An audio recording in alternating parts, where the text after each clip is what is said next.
welcome back to the channel. Sorry there's been such a long wait for my latest video.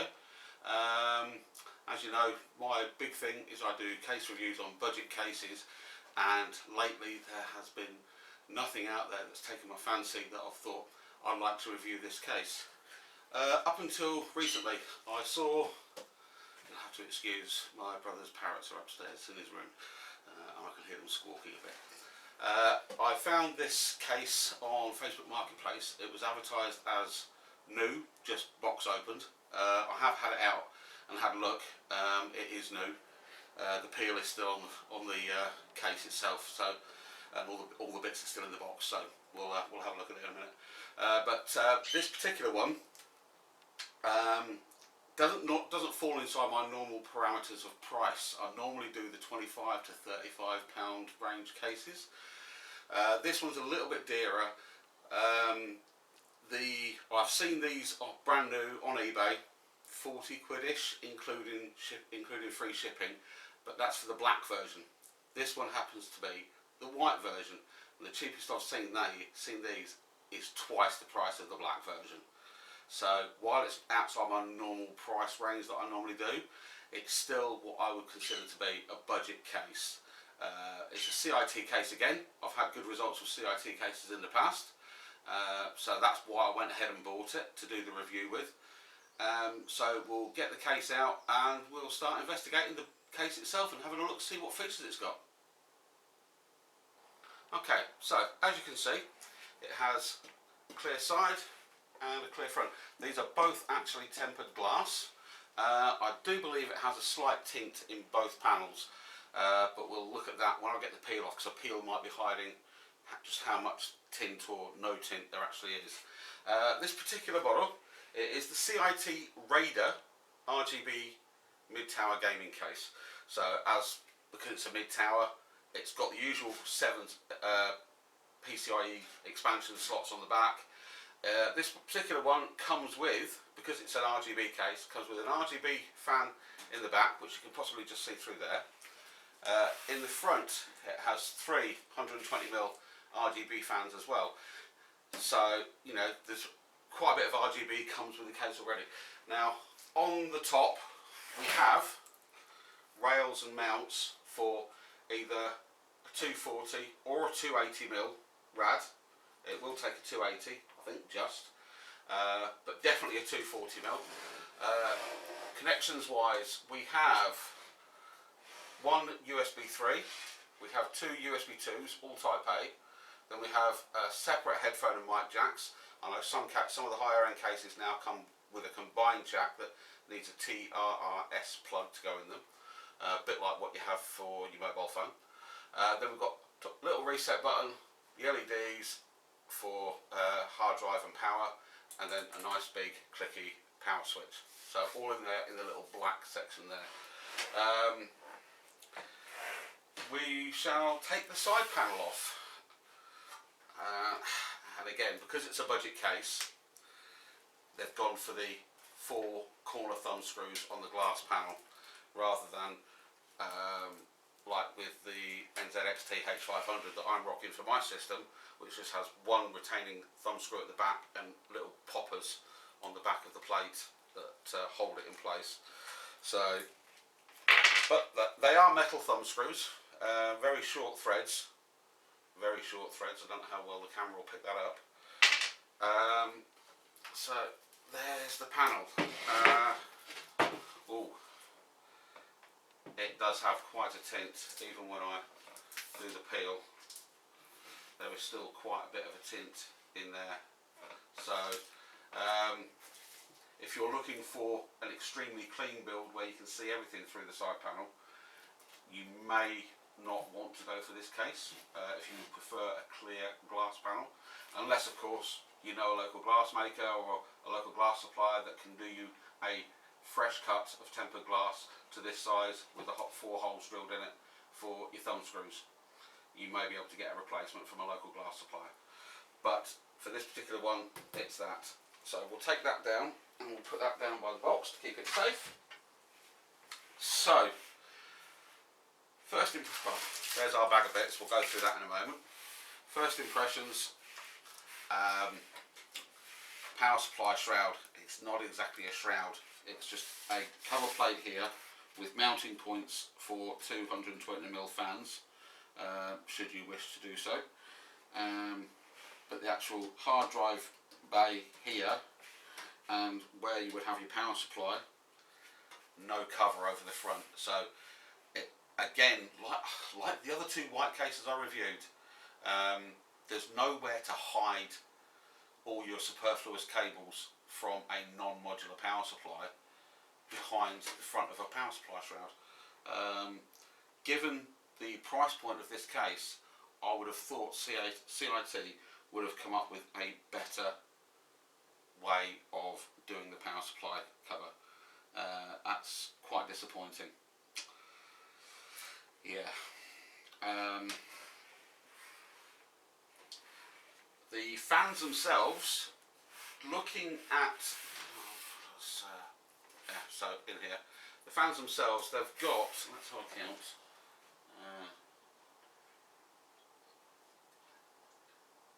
they've got 12 blades on the fans, which to me denotes airflow, not static pressure. So you're going to have plenty of airflow through the system. Hopefully, we'll have a look, see how good the airflow is to the front fans in a moment. But there's not going to be a lot of static pressure. So if you were to use, say, an AIO in this, mounted into the roof, you would probably want to get some good, solid static pressure fans to push the air through the radiator for that. So the fan itself actually looks like it's got a proprietary plug on the end for power and the RGB. So in this bag of bits is what looks like an RGB controller box. So we'll have a look at that in a moment once we've gone through the rest of the case. Round to the back side, some really cheap and nasty looking thumb screws that hold the back panel on. Yeah, they don't inspire confidence, don't those thumb screws. I mean, even the plasticky ones that you get on some other cheap cases, the large black ones with much bigger heads on them, inspire more confidence than these wimpy little white plastic thumb screws. I mean, don't get me wrong, they've got a steel core. It's a steel head on the screw that goes into a small plastic body, but the plastic body, if you've got big chunky sausage fingers, you're going to find it very difficult to grab hold of these to do the screw action with your hand. You'll probably end up having to use a screwdriver to undo and do these up again, because they are a little on the small side. Right, so the panel itself has a little embossing here just to grab hold of to pull the panel off, and it is, I reckon, yeah. So pull backwards and drop off, and as per all little cheap cases, it has 3 little metal lugs. It has a resting bar here that rests on this shelf here, and then the little lugs go into these 3 holes here and here to hold it in place, and then it has a little hook lip here to hook over this front edge of the case here. But it is very, as you can possibly hear, very thin, flimsy sheet steel. Right, in the back, why do I do this to myself? Yet again, another white case that's very disappointing on room for cable management. You think you've literally got between the furthest backwards part of the mounting panel and the actual rear plate, you've probably got half an inch, if that, of space. I mean, don't get me wrong, CiT, they've done brilliantly with their openings for cables to come through from the back into the front. I mean, you've got 2 nice big holes here, obviously a nice big one here for putting your 8-pin or 4-pin or dual 8-pin EPS for your CPU. You've got 2 large openings here for your front panel connectors, 3 large openings here, so depending on what the format of your motherboard is and where, like the 24-pin and say your SATA connectors or your USB 3 connector or whatever, they can all go through different ports here. You've got SSD mount here and an SSD mount here, so you can mount your SSD in the back, bring the screws through from within the chassis and mount your SSDs here. And then you've got a hole here to bring cables round and up and into your SSD. Cable hole here, I would presume, because yeah, the guy that I bought this from has actually had these cables out by the look of it, because I would assume that all your front panel connectors would normally come through this hole in the top here and out and drop round for routing. So, but as for front panel connectors, we have got another 3 of those proprietary fan plugs for the controller. Front audio, front USB, all your usual power and stuff, and a USB 3. So, other than the fan plugs, all the other front panel connectors are as you would expect from any modern case.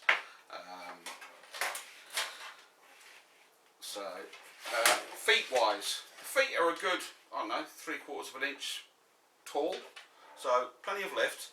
Wouldn't put this on a carpet, but plenty of lift if you've got it on like a little side table at the side of your desk, or actually sat on your desk. You know, if you've built a nice RGB system into this, you want to put it on show, so you put it up on your desk next to your monitor, and it's a nice display piece. As for intake underneath, we have got one of those cheap little clip-in dust filters underneath where the power supply mounts. Now, obviously, 2 schools of thought on how you mount your power supply. Some people mount it fan side up, some people mount it fan side down. My personal preference is always mount fan side down, unless you have no option but to put your tower directly onto a carpet. If you're going onto any hard surface, mount fan side down. If it's going onto a soft plushy surface, then fan side up. Modern power supplies don't mind warm air being, mediocrely warm air being drawn into the power supply and then ejected out the back. They don't mind it because they run relatively cool anyway, especially if you've got a high efficiency rating like 80 plus silver or better. 80 plus, you're kind of pushing it. 80 plus bronze, you're right on the border. But 80 plus silver or above, they won't mind being mounted fan side up and drawing what little bit of warm air there might be in the case into the power supply and chucked out the back. But my personal preference is always fan side down, so it's drawing its own fresh air in from underneath the case. Obviously, if you're in a very warm environment anyway, it's going to make no difference whether it's fan side up or fan side down. It's going to be getting warm air. But I digress. So we covered that. Tie down points, very restricted. 1, 2, 3, 4, 5 tie down points. You've got 2 here, 2 up here, and 1 here, and that's it for tie down points. Very poor. And just noticing now with the front, I think I'm going to be disappointed again. Let's get this front glass panel off, and it is glass, and have a look at airflow for those front fans. Now, with this case, it is a case of get your hand underneath and give it a sharp tug, and the actual panel comes off complete. As you can see, behind the glass is this plastic honeycomb pattern, which you can see through the glass. If I take the peel off, you can actually see the honeycomb through the glass. There we go.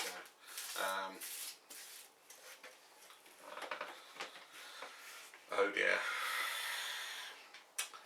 Because of how the RGB works, the fans are mounted on the front side of the chassis, between the chassis and that front panel, and there is no side air intake. Well, there's a little bit. It's a louvered air intake on the sides. It draws air up in that way. If you look straight in, it looks like there's no venting. However, if you look at an angle, the air does actually vent up in at an angle, but it's still extremely. If I put that there, I don't know how well I'll pick that up. You can see how close to the front of those fans this front panel sits. You've literally got, I would say, 1/4 of an inch gap between the front of the LED ring and this back honeycomb plastic on the back of the front panel. So there's not a lot of, so they could have probably done better by putting static pressure fans in the front rather than airflow, because the airflow is restricted. By putting fans in with larger blades that actually shift more air that they get, it might have increased the airflow through the case by putting static pressure fans in. But you know, at the price, like I said, at the price point, you get what you're given with CiT. Now these fans do actually have RGB on the inside of the fan as well as the outside, so you're going to get some RGB glow into the case. One thing you could do to rectify the airflow situation is, if you were mounting a radiator on this, is to use these two fans and two fans on the inside of the radiator in a push-pull configuration, and it would just help. The two on the inside doing the pull would just help with a bit of airflow through the radiator for cooling, but you're pretty much going to end up with kind of neutral pressure, I think, in this case, given the airflow, unless you were to take in the top, put another couple of fans in the top possibly, you put your radiator in the front, put fans in the top and have those as an intake, so you end up with those pulling in. If you have those as airflow as well, airflow fans rather than static pressure fans, you're going to end up with positive pressure, which is going to alleviate dust build up within the case. So yeah, case wise, I'll probably rate it a little bit better than the other two white cases I've reviewed recently, the Ions and the Rainbow R3, but not much. I'll probably give this maybe a 4 or 5 out of 10, purely because they've tried but not quite hit the mark. So we'll just clip this back on and then we'll go through the accessories bag, because as I mentioned, it does have an RGB controller in here, and it says, oh sorry, that was my phone clinging, it says on it, box. Now looking on the back, it's good for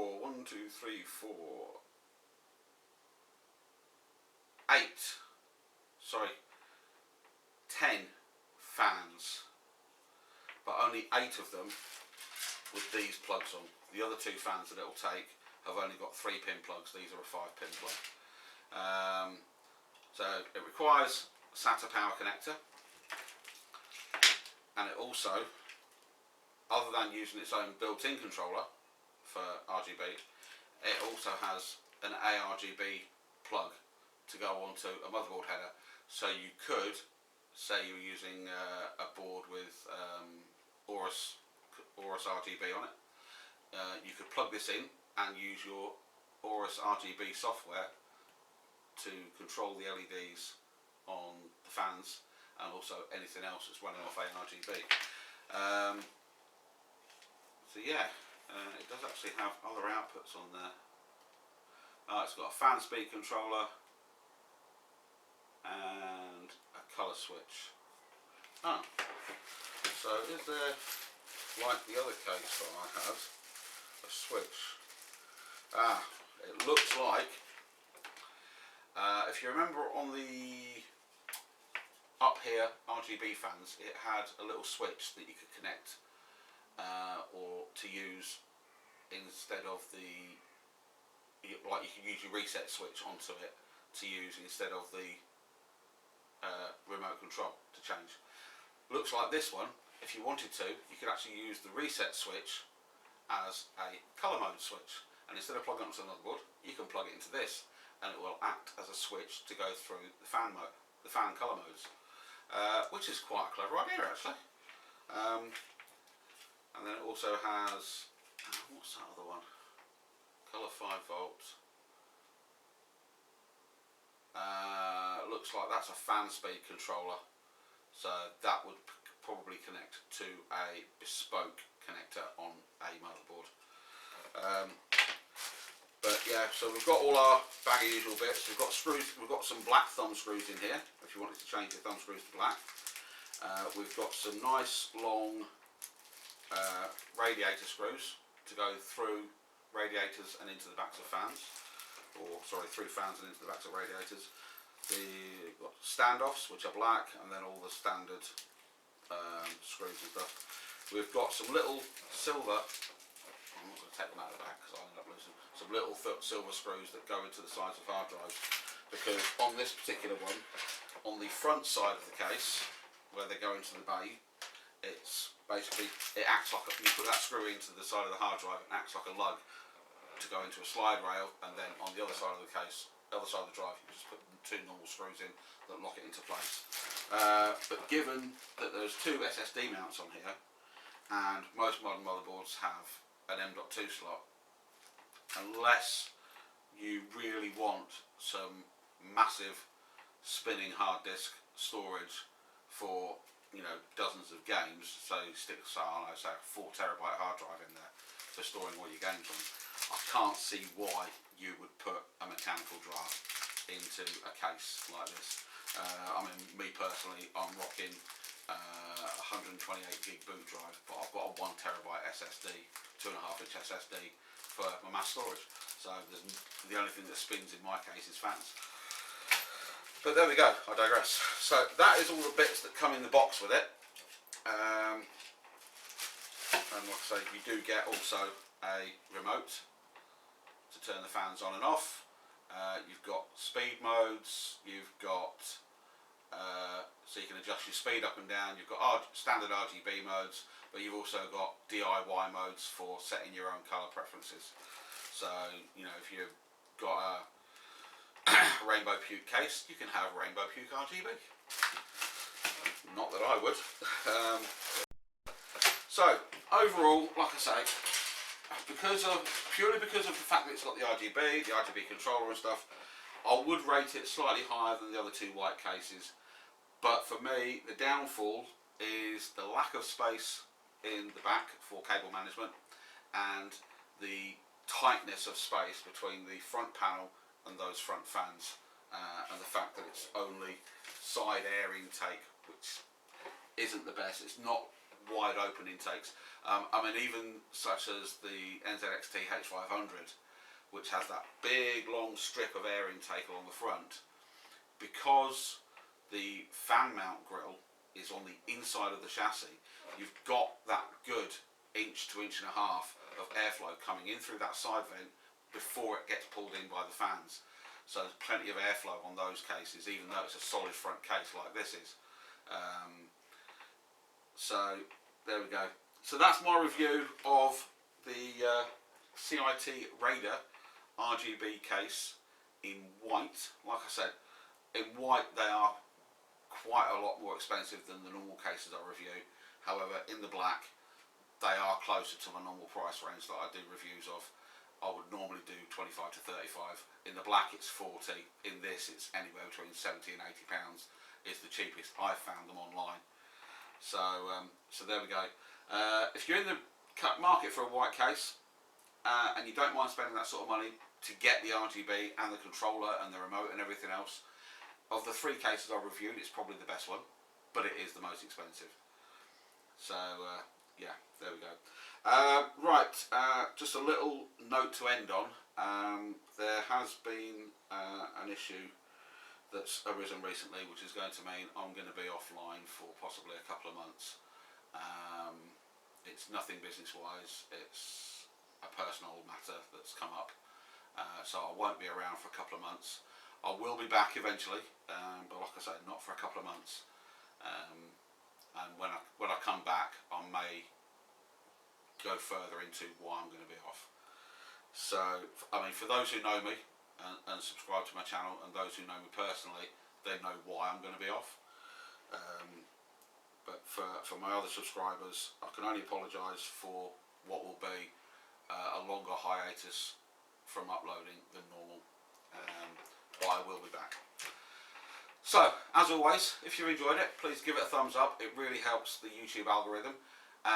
Please remember to subscribe and hit the notification bell to let you know when I do upload my next video, and be safe, and as always, we'll see you in the next one.